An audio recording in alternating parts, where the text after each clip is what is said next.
Look at this. Both of you guys at the beach and not together. I'm surprised by that. I just had to pick up something over here, and I just came to this beach because I don't know too many other places I can just talk and do an episode of Cookie Club. The off day and the Cookie Club. What's better than that?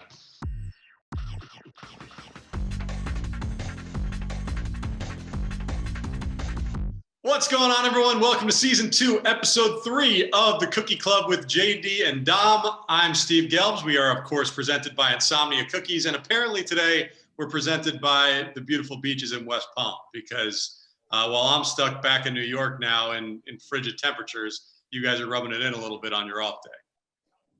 Yes, Steve, we cannot complain about the situation we are in right now. Spring training's a grind. The off days, you got to take advantage of the off days.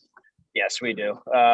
From waking up at 6 a.m. and, getting a game in, you get done around 4, then you do it all over again every single day. So any chance we get to go on the beach or enjoy our off day, we try to enjoy it the best we can. Yeah, and the best you can is me pestering you and saying, hey, Dom, JD, can you interrupt your beach day and talk to me about cookies for a half hour or so? No, it's no better thing I would want to do on my off day. We are taping this on Monday, March 15th, your off day, which is the day after one of the most epic things I've ever seen on a baseball field. I would assume the same with you guys. Dom, we know what you thought, given all the videos that we saw of you in the dugout. But what was your reaction? What were you thinking, Dom, when the 22-pitch AB plate appearance, I guess, because he worked a walk, happened with Luis Guillorme? It was a great at-bat, obviously. Probably one of the most impressive at-bats that I've seen in person.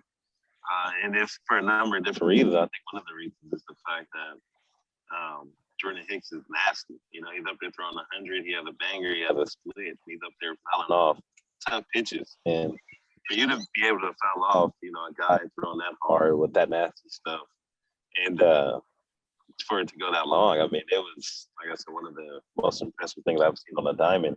And one of the reasons why I went so crazy in the dugout was because the scoreboard said a 3-2 count. It said a 3-2 count probably at about maybe pitch, I want to say like 19 or 18. It said a 3-2 count. And so we thought he was just fouling off 3-2 pitches. And then when he finally got that fastball in, that actually made the 3-2 count. That's what made me go crazy, because I thought he had walked. And the fact that the bat was still going and he spoiled a couple more pitches and walked, it was impressive. I thought it was unbelievable at bat. The way Jordan Hicks was setting up his pitches, throwing 100 miles an hour at the top of the zone and then throwing his two-seam down and away, those change-ups, sliders down, and then those cutters in on Louis, the way Louis, used his hands, and we're just spoiling pitches until he got maybe a pitch in the zone. But he did an incredible job staying disciplined, and that wasn't an easy at bat at all. Just to have 1, 2, 3, 4, 5 pitches against Jordan Hicks. 22 pitches. That's unbelievable. And on top of that, he had a pitch count of 20 pitches and knocked him out of the game. Yeah.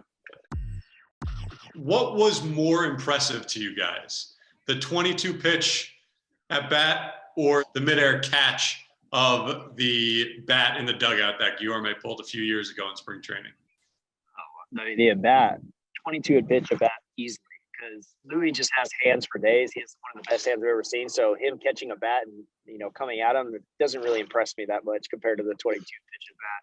Because that bat was epic, and just to win that battle is huge. I gotta say, catching that bat,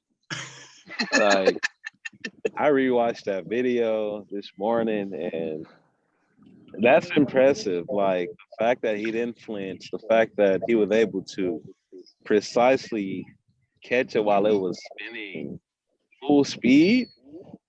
You saw me, I was on the ground. I was out the way. So for him to catch that bat, I was impressed. He didn't flinch. How do you not flinch when a bat is flying at you like that? That's definitely catching that bat. I don't think I can catch a bat. I might could foul off a couple of pitches, not 22. I could foul off a couple, but catching bats flying at me, I'll probably be over on that one. By the way, I want people to know we did invite Luis Guillorme onto the Cookie Club, But today he was spending the off day with his family, so it left us to just talk about how great yesterday was on his behalf. That bat grab that he made a few years ago, it made me think a little bit. It inspired me a little bit because Dom Smith caught a ball mid-interview earlier this spring while he was doing an interview. That's not even the same. Well, hold on. Not even close to the same. And I don't know if either of you know this. Steve Gelbs once caught a foul ball mid on-air hit. Do you guys know about that? Wow. All right, so I'm going to show JD because Dom, you and I we don't have any impartiality here. I want to show JD both of those, and I want him to tell us whose was more impressive. Okay. All right. So here was Dom the other day.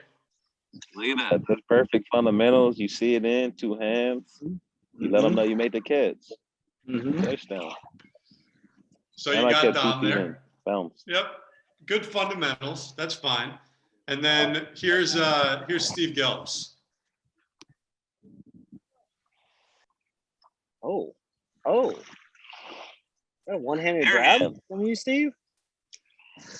Dude. That was a one-handed grab. Did not stop the report. Dom stopped his interview to say, hold on, let me make a play right here. I'm not trying to sway you in any way, but I just kept going. So, JD, which one was more impressive and why?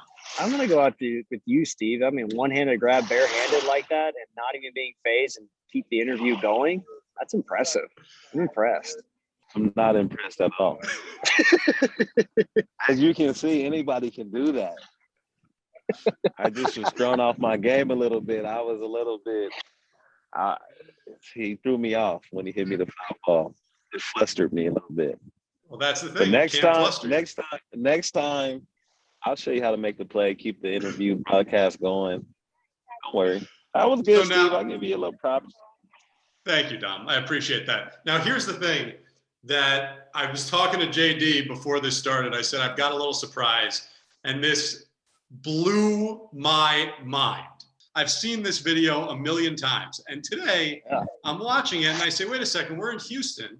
This is 2017, and I see a third baseman getting ready to make the play on that ball as it comes into foul territory. Do we recognize that third baseman? Look at him. Look at that. Boy. Look at that first step. Look at Bubs. That was 240, JD, right there. Bubs. Make a play, Bubs.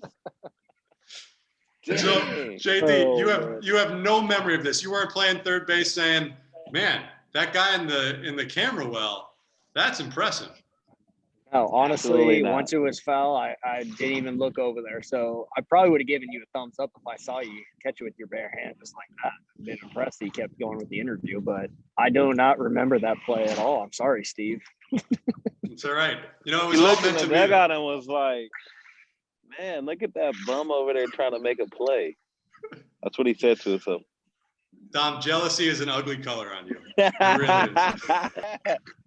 Hey, I really like you though, Steve. You kept your composure. It was meant to be, though. That's the craziest thing. Who would have thought in 2017 that rookie third baseman who wasn't paying attention to me catching a foul ball would be on the Mets and be a part of the Cookie Club? And you know, it was in the stars. Small world where baseball takes us. The universe. The universe. So, JD, we've got a cookie dough, but it's a solo cookie dough because we have to find ways to still be productive. And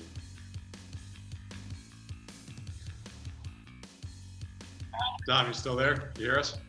His phone must have died. That's probably what it was. Do you think? Yes, the man never charges his phone. Oh, he's panicking right now. He's probably running back or he's trying to find it. Yes, his phone died. His phone died. So here's the cookie dough. Now, we started the show by praising Luis Guillorme because of the plays that he's made and because of the 22-pitch plate appearance. We have to knock him down a size a little bit here. I'd like you to take me through the many facial hairs of Luis Guillorme. Oh, Steve. He loves shaving that. He loves having that Fu Manchu. He can rock it too. I know he did that at the end of last year. I think the last game, he said he was going to do it the night before, and I was like, no way you're going to shave your beard. Like, you love that thing. And sure enough, he shows up. He baked his head and we did the Fu Manchu. Oh man, I will never forget that. He can pull it off. If there's the one man that can pull off that kind of mustache and that kind of facial hair, he's the guy. If you decided to go all out, what would you rock? I gotta first grow a beard, Steve. First off, I gotta grow one out. I have no facial hair, or at least nothing. It's coming along right now, but I think I would do the handlebar kind of Fu Manchu too. I think I would rock that as well. I think that's a good look, clean cut kind of look. It's a serious look, kind of like an alpha look as well. And I think Guillorme kind of nailed it. It's beautiful. I love it. I have to tell you, if we're worth our salt at all, when we edit this together, there will be a picture of J.D. Davis with a handlebar mustache or with a Fu Manchu. That will happen.